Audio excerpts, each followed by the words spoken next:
क्या आज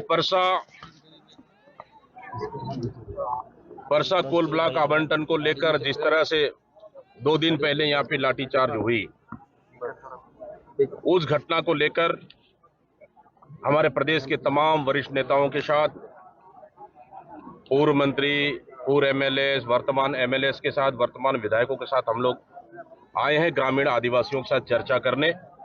और चर्चा करने के बाद बहुत ही गंभीर और बर्बरता पूर्वक लाठीचार्ज किया गया। ग्रामीण लगातार इतने वर्षों से आंदोलन कर रहे हैं, यहाँ के आदिवासी आंदोलन कर रहे हैं और उनका आंदोलन शांतिपूर्वक रहा है, सिर्फ अपनी एक मांग को लेकर कि ग्राम सभा फर्जी हुई है, उस ग्राम सभा की जांच कराओ। तो सरकार क्यों सुनने को तैयार नहीं है? और अनुसूचित जनजाति आयोग ने उनको स्थगन प्रस्ताव भी दिया कि जब तक सुनवाई नहीं होती है फर्जी ग्राम सभा की, तब तक पेड़ कटाई नहीं होना चाहिए। लेकिन मुख्यमंत्री के इशारे पे, भारतीय जनता पार्टी के सरकार के इशारे पे सैकड़ों हजारों की तादाद में पुलिस बल तैनात कर जिस तरह से 2 दिन पहले पेड़ कटाई किया गया और उसका विरोध ग्रामीणों ने किए और लाठीचार्ज हुआ, कई ग्रामीण उसमें घायल हुए और यहां तक ग्रामीणों ने कहा कि पेट्रोल बम का उपयोग किया गया और एक पिकअप पत्थर लेके आए, पत्थरों की बरसात हुई, कई लोगों को सिर और पैर, पीठ में गंभीर चोटें आई, करीबन 20 से 30 आदिवासियों के ऊपर गंभीर चोटें आई है, पेट्रोल बम फेंका गया है। क्या यह सरकार आदिवासियों को गोली मारकर एक निजी उद्योगपतियों को कोल माइन सौंपना चाहती है क्या? शपथ ग्रहण के दूसरे दिन पेड़ कटाई शुरू हो जा रही है। आखिर इतनी जल्दबाजी सरकार को क्यों, हम पूछना चाहते हैं। ग्रामीण, एक आदिवासी मुख्यमंत्री के राज में एक आदिवासियों के ऊपर लाठीचार्ज होता है, खून बहाया जाता है, मतलब कि छत्तीसगढ़ में आखिर आदिवासी मुख्यमंत्री के राज में आदिवासियों के खून का प्यासा क्यों हुई है सरकार, मैं पूछना चाहता हूं।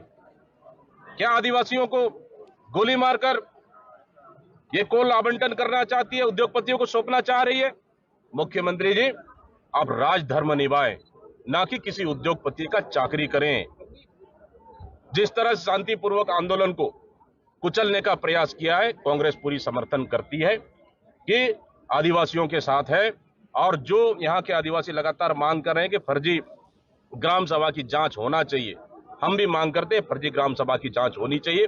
और जिस तरह से फर्जी एफआईआर हुआ है, कुछ आदिवासियों के ऊपर एफआईआर हुआ है, उन एफआईआर को वापस करना चाहिए और उच्च स्तरीय लाठीचार्ज की जांच होनी चाहिए।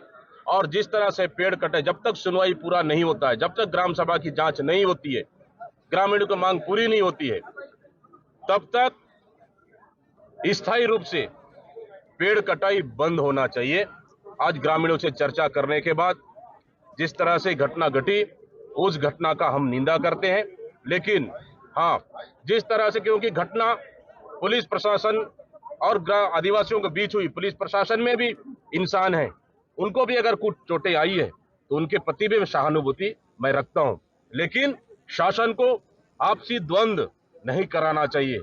और आदिवासियों के खून का प्यासा क्यों ही सरकार, में पूछना चाहता हूं विष्णुदेव सरकार से, आखिर आप फर्जी ग्राम सभा की जांच कराएंगे कि नहीं कराएंगे? इस सरकार से मैं पूछना चाहता हूं, क्या यह सरकार आदिवासियों के हत्या करना चाहती है? आदिवासियों के लाशों पर उद्योगपतियों को खनन देना चाहती है? क्या यह सरकार आदिवासी विरोधी है?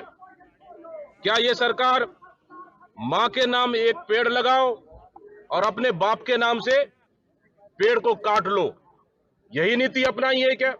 मैं इस सरकार से पूछना चाहता हूं, मुख्यमंत्री का जवाब आना चाहिए कि आप आदिवासियों के जल, जंगल, जमीन और खनिज संसाधन को किसको बेचने के लिए काम कर रहे हैं, किसके इशारे पे काम कर रहे हैं? मैं मुख्यमंत्री से पूछना चाहता हूं, मैं आपकी जवाब आना चाहिए, क्योंकि प्रदेश चलाने वाला भी मुख्यमंत्री और लाठी खाने वाला भी प्रदेश चलाने वाला मुख्यमंत्री आदिवासी और लाठी खाने वाला भी आदिवासी है, लेकिन इस तरह की बर्बरता बर्दाश्त नहीं की जाएगी।